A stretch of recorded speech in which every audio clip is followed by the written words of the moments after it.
3 tonnes d'or récupérées et les marchés clignent des yeux.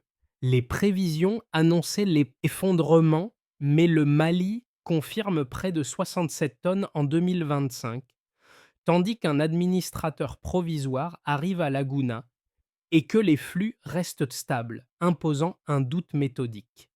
Que vaut une doctrine pour vous quand Ibrahim Traoré insiste: compter, certifier, vérifier, puis seulement négocier? Derrière les audits s'empilent exemptions, sous-déclarations et prix transférés dans l'ombre. La promesse de cette séquence est volontairement sobre mais exigeante.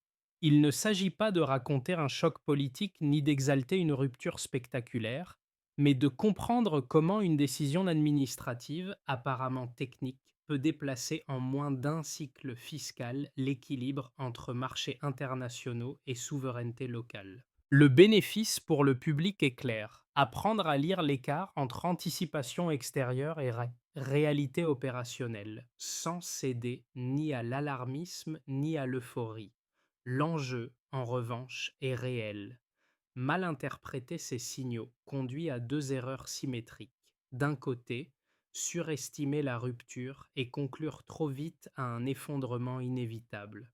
De l'autre, sous-estimer la méthode et réduire la souveraineté à un slogan politique alors qu'elle devient ici un paramètre mesurable. Dans les deux cas, l'analyse se trompe de focale. Ce cadre impose donc une discipline. Observer les mécanismes avant les discours, les données avant les projections. Les audits, les certifications et les renégociations ne sont pas des gestes isolés. Ils s'additionnent et produisent des effets cumulatifs. C'est cette mécanique, plus que l'événement lui-même, qui mérite d'être suivie pas à pas. Le premier chiffre a surpris les observateurs. En 2025, le Mali confirme une production proche de 67 tonnes d'or, alors même que de nombreux modèles annonçaient une contraction rapide du secteur. Ce décalage entre prévisions extérieures et données mesurées sur le terrain a ouvert une brèche dans le récit dominant et obligé les analystes à reconsidérer leurs hypothèses. Pour comprendre cette divergence, il faut revenir au contexte immédiat. L'épisode des 3 tonnes d'or récupérées n'a pas seulement attiré l'attention médiatique, il a servi de révélateur méthodologique. Là où les marchés anticipaient un choc brutal, les administrations locales observaient une continuité opérationnelle. Cette asymétrie n'est pas le fruit du hasard, mais celui d'un changement dans la manière de mesurer, déclarer et contrôler la valeur produite. La stabilité apparente ne provenait pas d'une inertie passive, mais d'une révision active des outils de comptabilisation. C'est ici que la référence régionale devient centrale. À Ouagadougou, Ibrahim Traoré avait déjà montré qu'une réforme comptable pouvait devenir un levier politique structurant. En plaçant la vérification et la certification au cœur de l'action publique, son approche a déplacé l'ordre des priorités. Avant de négocier, l'État mesure, avant d'annoncer, il certifie.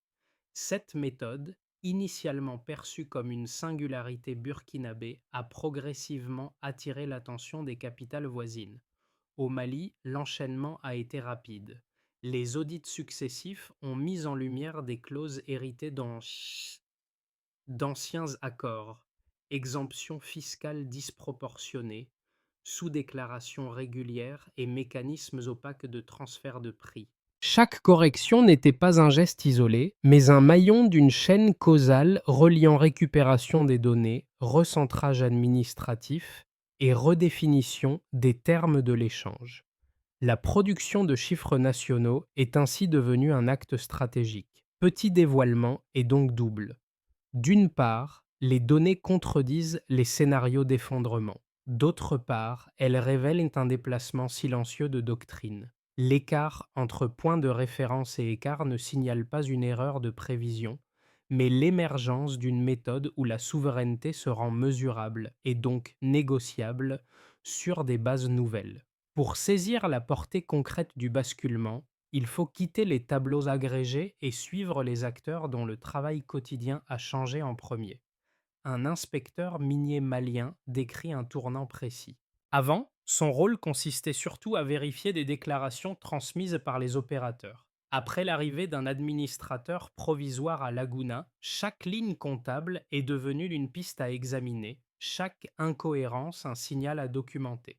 Le contrôle s'est déplacé d'un exercice formel vers une enquête méthodique structurée par des protocoles plus exigeants.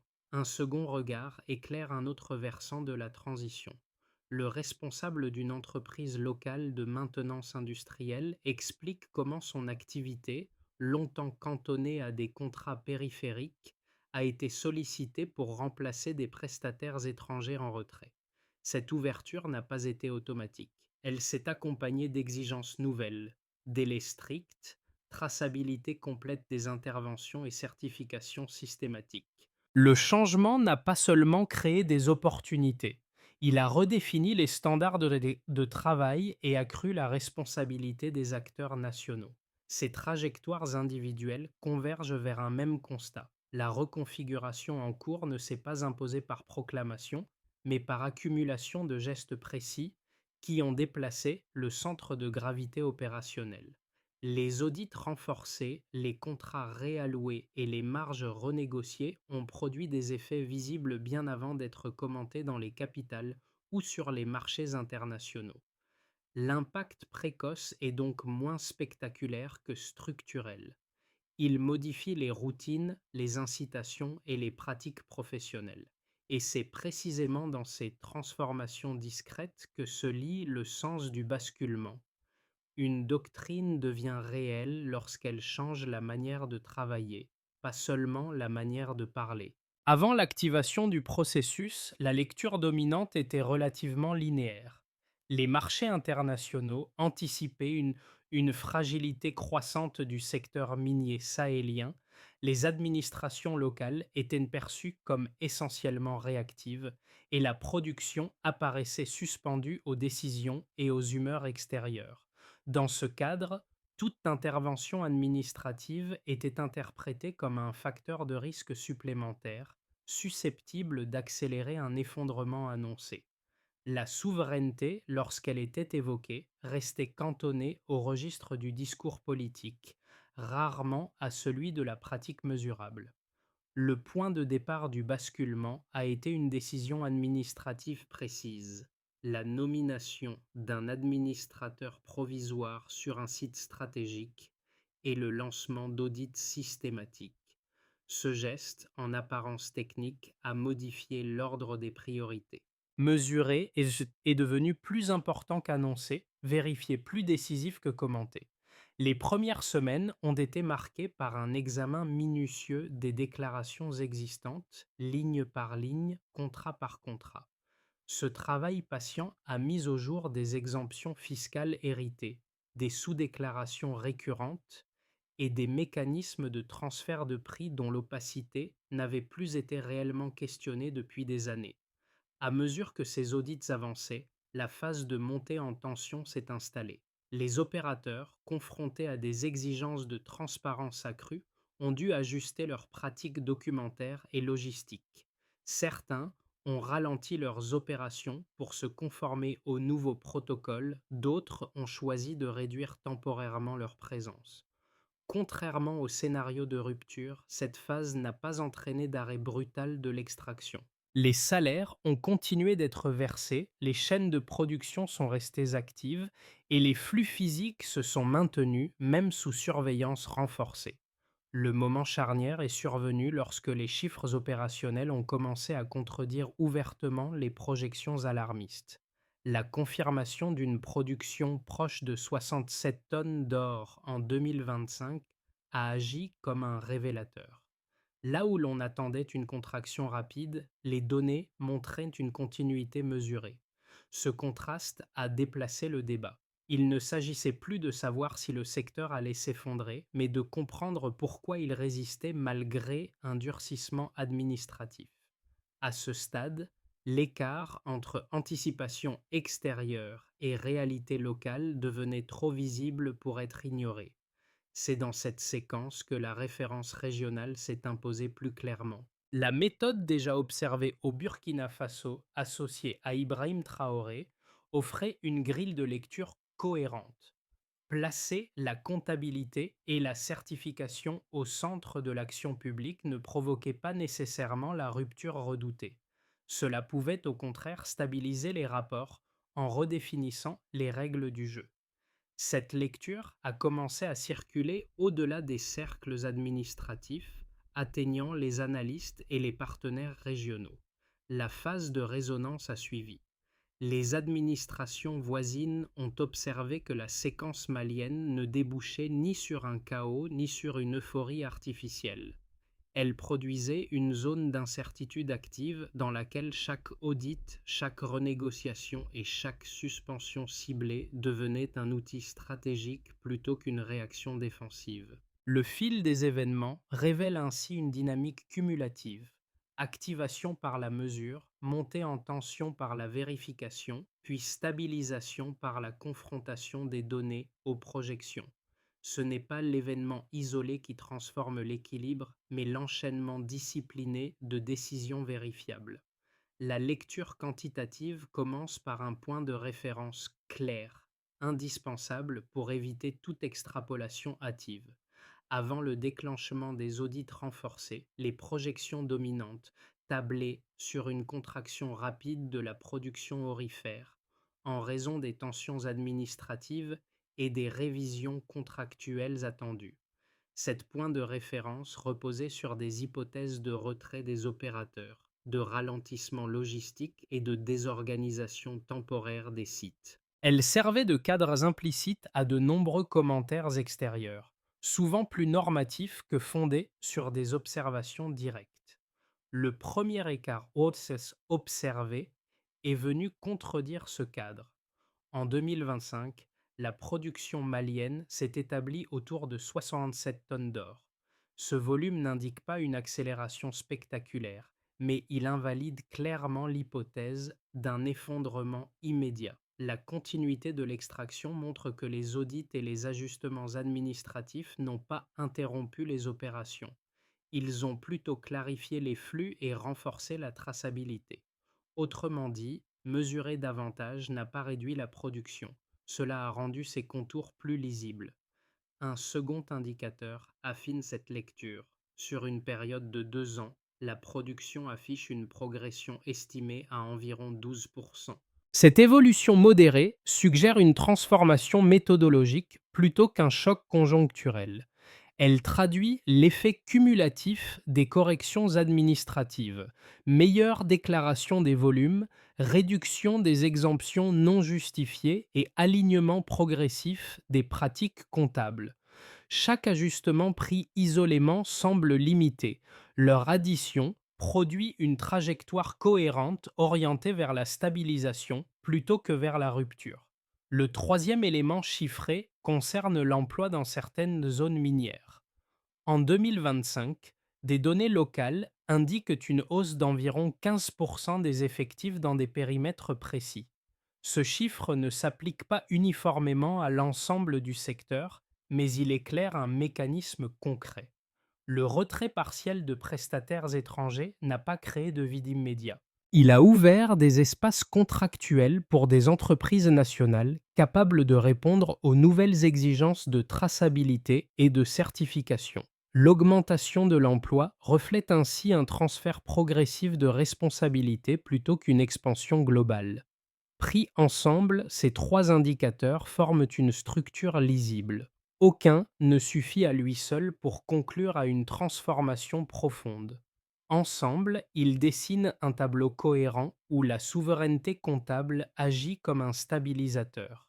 La production se maintient, progresse lentement et redistribue certaines fonctions sans désorganiser l'ensemble. Cette convergence oblige à réviser les modèles fondés exclusivement sur la dépendance structurelle et la fragilité anticipée.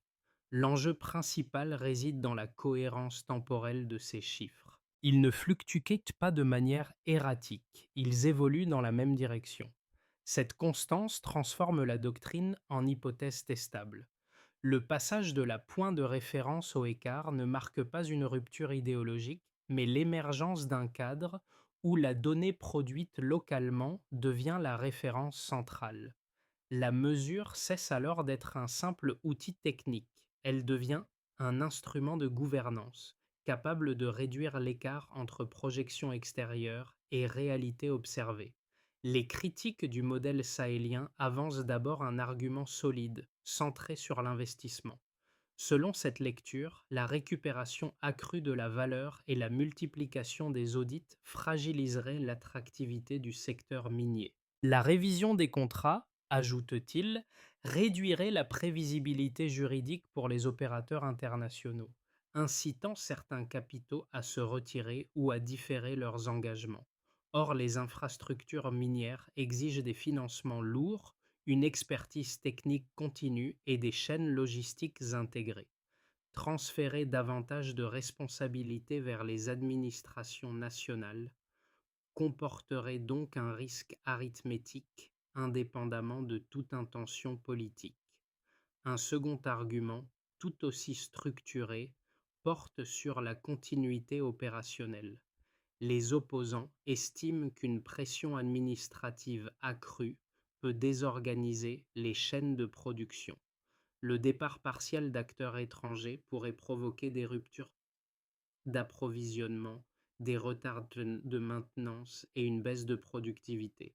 Dans cette perspective, l'incertitude réglementaire pèserait plus lourd que les gains attendus de la souveraineté comptable, créant un climat peu propice aux engagements industriels de long terme. La prudence, conclut-il, commanderait de limiter la portée des audits pour préserver la stabilité existante. La réponse à ces critiques ne consiste pas à les balayer, mais à les confronter aux données observées. Au Mali, malgré les audits successifs et les ajustements contractuels, la production est restée proche de 67 tonnes en 2025. Les opérations ne se sont pas arrêtées, elles se sont adaptées. Les flux physiques ont été maintenus, les salaires versés et les chaînes logistiques réorganisées pour répondre aux nouvelles exigences de traçabilité.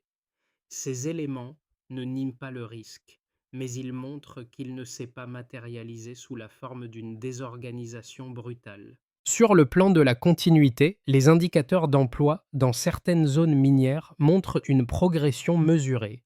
Ce signal suggère que la redistribution contractuelle n'a pas créé de vide immédiat. Elle a déplacé des responsabilités vers des acteurs nationaux capables de se conformer à des standards plus stricts. La transition reste exigeante et réversible, mais elle n'a pas produit l'effondrement anticipé. Ainsi, les arguments adverses conservent une validité théorique, tandis que les données invitent à une lecture intermédiaire. La région ne rompt pas avec le marché mondial, elle en renégocie les modalités par la mesure et la cohérence. Ce point médian permet de clarifier ce qui a réellement changé dans la séquence sahélienne. Jusqu'ici, l'analyse dominante opposait deux scénarios simplistes, soit une rupture brutale avec les marchés internationaux, soit une continuité masquée sous un discours de souveraineté. Les données observées imposent une lecture différente. Le basculement ne porte pas sur les flux eux-mêmes, mais sur la source de légitimité qui permet de les interpréter. Dans ce cadre, l'influence d'Ibrahim Traoré apparaît moins comme un symbole politique que comme un catalyseur méthodologique.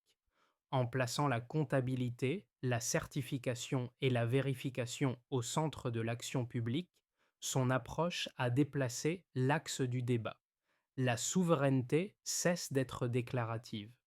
Elle devient observable, car elle repose sur des procédures répétables et des chiffres vérifiables. Ce déplacement explique pourquoi les audits ne sont plus perçus comme des interruptions, mais comme des instruments de régulation.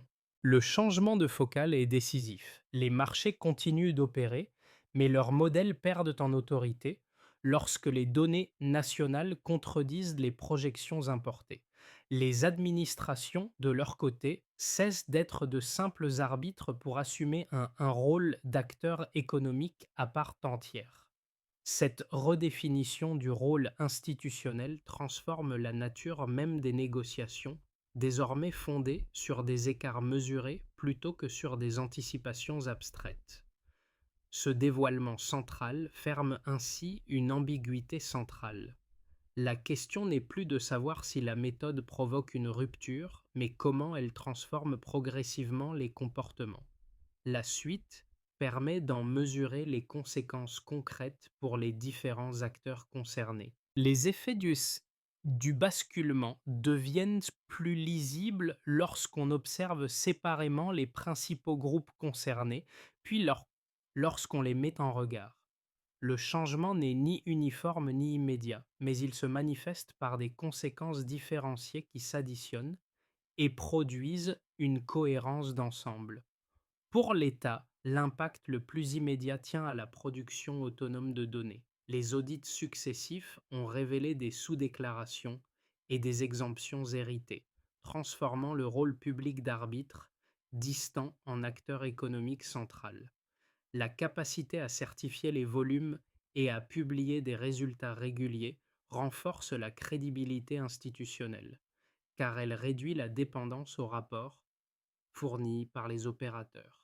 Cette maîtrise progressive des chiffres améliore la position de négociation sans provoquer la rupture annoncée, comme l'illustre la stabilité observée de la production autour de 67 tonnes en 2025.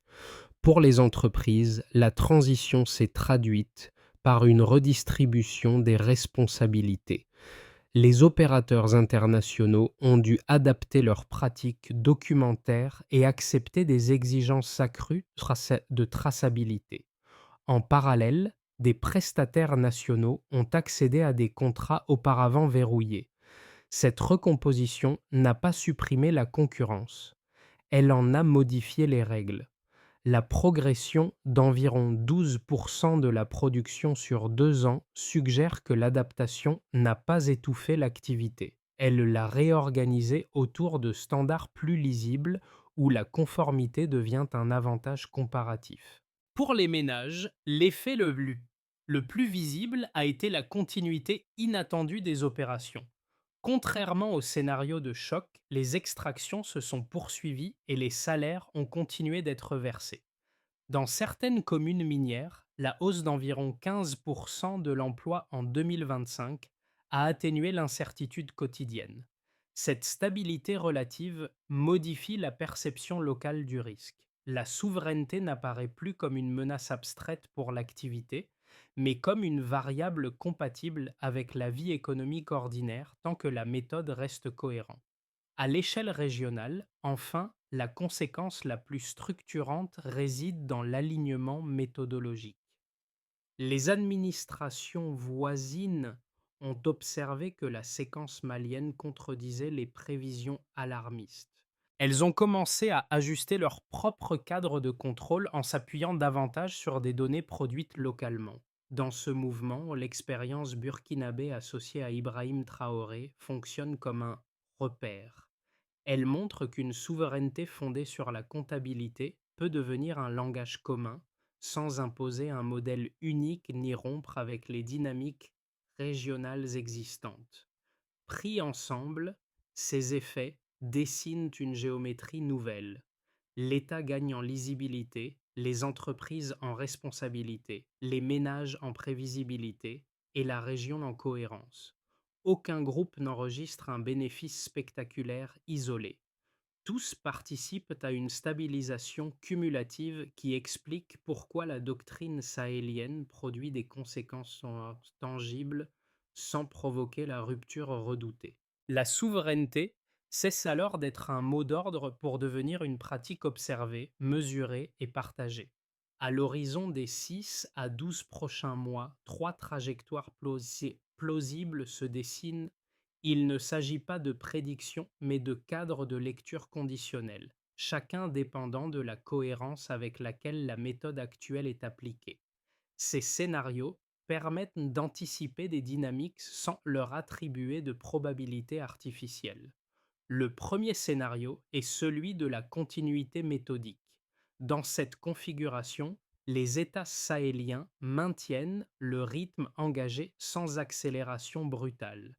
Les audits se poursuivent selon des calendriers administratifs lisibles les concessions sont renégociées au fil des échéances contractuelles et les opérateurs locaux consolident progressivement leurs capacités. Les flux logistiques restent stables, la production de données nationales gagne en régularité et les partenaires s'adaptent aux règles existantes plutôt que de les contester frontalement. Si cette discipline est respectée, alors la souveraineté comptable s'installe comme norme opérationnelle. Le gain principal réside moins dans une expansion visible que dans une prévisibilité accrue qui réduit l'écart entre annonces publiques et résultats observés. Un second scénario, plus favorable, repose sur une synchronisation régionale renforcée. Ici, les mécanismes testés au Mali s'alignent davantage avec ceux observés au Burkina Faso et au Niger. Format d'audit harmonisé, exigences communes de traçabilité et partage de compétences techniques contribuent à rendre l'architecture régionale plus cohérente. Si cette coordination progresse, les effets locaux s'amplifient.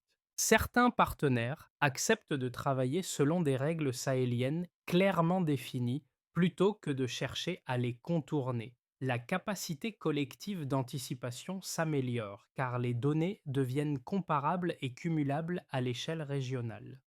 Le troisième scénario est celui d'une tension accrue avec certains acteurs extérieurs.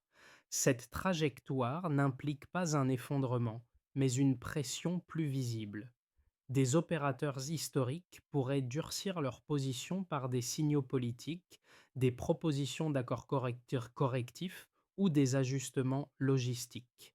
Si ces frictions s'intensifient, les administrations doivent absorber une double charge, poursuivre la réforme tout en gérant ces résistances. Le facteur décisif devient alors la cohérence interne. Institutions alignées, la transition ralentit sans se briser. Institution fragmentée, la dynamique peut s'essouffler. Quel que soit le scénario, une règle traverse les trois cadres. Mesurer avant d'agir, documenter avant d'annoncer.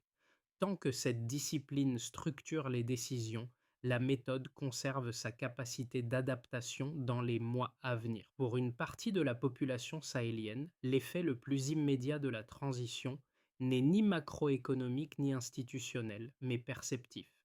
Pendant longtemps, la valeur semblait se décider ailleurs, avant même d'être mesurée localement. La généralisation des audits nationaux et la publication de données produites sur place modifient ce rapport. La souveraineté devient lisible car elle s'appuie sur des procédures visibles plutôt que sur des déclarations abstraites. Cette lisibilité transforme la manière dont les citoyens interprètent les décisions publiques. Chez les jeunes actifs, la transformation prend une dimension plus concrète. L'extension des équipes de contrôle, la demande accrue de compétences techniques et la montée en puissance de prestataires nationaux ouvrent des trajectoires professionnelles nouvelles. Des formations spécialisées apparaissent, des mobilités internes deviennent possibles et le secteur minier cesse d'être perçu comme un espace entièrement verrouillé. Le changement ne promet pas une ascension rapide, mais il rend l'effort mesurable et potentiellement récompensé. Les diasporas observent ce mouvement avec un regard différent. Là où dominait une image de dépendance structurelle, elle distingue désormais une région engagée dans une réorganisation méthodique. Cette évolution modifie subtilement le lien affectif au territoire d'origine. La résignation cède la place à une curiosité active, nourrie par la comparaison entre projections extérieures et résultats observés sur le terrain. Dans les centres urbains, enfin, la lisibilité des décisions joue un rôle clé. Audits publiés, clauses renégociées, procédures clarifiées réduisent l'écart entre administration et citoyen. La confiance ne s'impose pas, elle se construit par accumulation de preuves. Lorsque les règles deviennent compréhensibles, le débat public se déplace des intentions vers les résultats. Cette évolution du regard collectif constitue peut-être l'un des effets les plus durables de la transition en cours. La consolidation de la méthode passe désormais par une série d'étapes lisibles, chacune définie par un acteur, un calendrier et un indicateur de suivi. La première priorité consiste à renforcer durablement les unités de contrôle interne. Les administrations doivent moderniser leurs registres, standardiser les formats de déclaration et déployer des outils capables de vérifier les volumes produits de manière régulière. Le critère de réussite est mesurable. Réduire progressivement l'écart entre données déclarées par les opérateurs et chiffres certifiés par l'État, cycle après cycle. La deuxième étape concerne la formation et la montée en compétences. Sans expertise locale solide, la méthode s'érode. Les États doivent investir dans des filières techniques dédiées à l'audit, à la certification et à l'analyse minière, en lien avec les universités et les centres professionnels.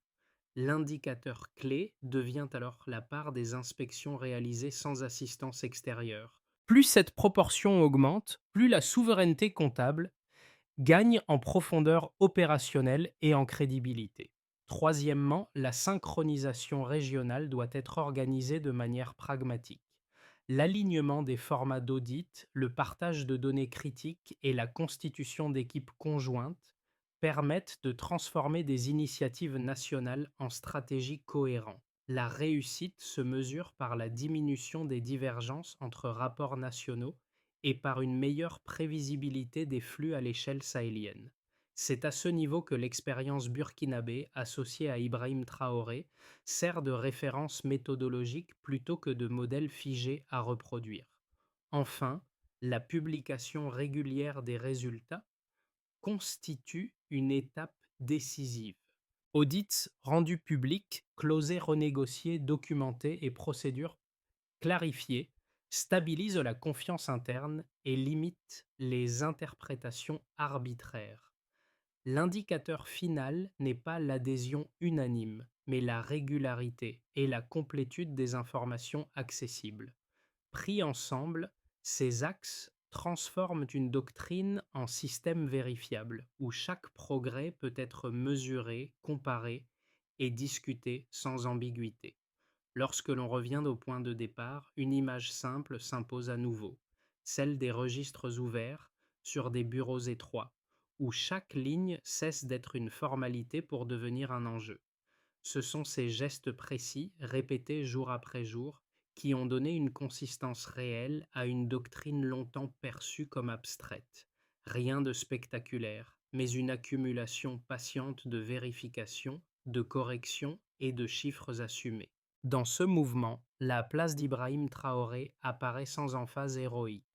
Son apport tient à une intuition structurante. La souveraineté commence par la capacité à mesurer ce que l'on produit réellement. En plaçant la comptabilité et la certification au centre de l'action publique, il a déplacé le débat des intentions vers les procédures. Ce principe, expérimenté au Burkina Faso, a trouvé des prolongements au Mali et au Niger, non par imitation mécanique, mais par cohérence méthodologique. Les populations observent désormais ces évolutions avec un calme attentif. Les annonces comptent moins que les résultats publiés, les discours pèsent moins que les chiffres vérifiés. Cette attente patiente marque une rupture silencieuse avec un passé où la valeur semblait toujours décidée ailleurs, avant même d'être discutée localement. Ce retour au motif initial éclaire le sens profond de la transition. La doctrine ne s'impose pas par proclamation. Elle s'enracine lorsque le travail quotidien transforme durablement la manière dont une région se comprend, se mesure et se projette. La précision, ici, redéfinit l'équilibre du pouvoir. À ce stade, la transition sahélienne ne se résume plus à un dossier technique réservé aux experts, ni à un débat idéologique figé.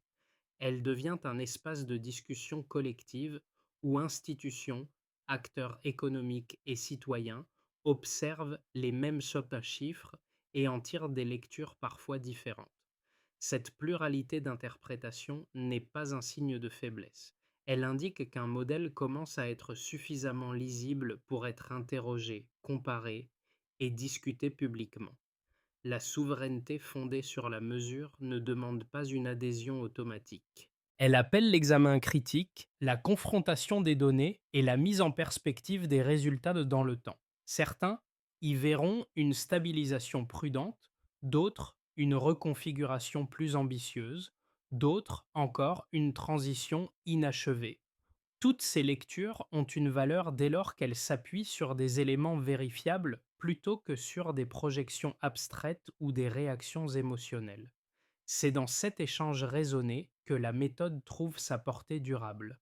Comprendre comment une région redéfinit ses règles sans rompre brutalement avec ses partenaires permet aussi de mieux lire d'autres transformations en cours ailleurs, au-delà du Sahel et de ses spécificités.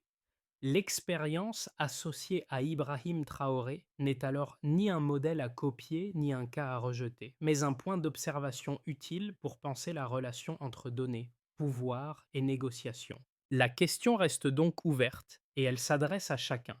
Comment évaluez-vous une souveraineté qui se construit moins par le discours que par la précision des chiffres et la constance des pratiques?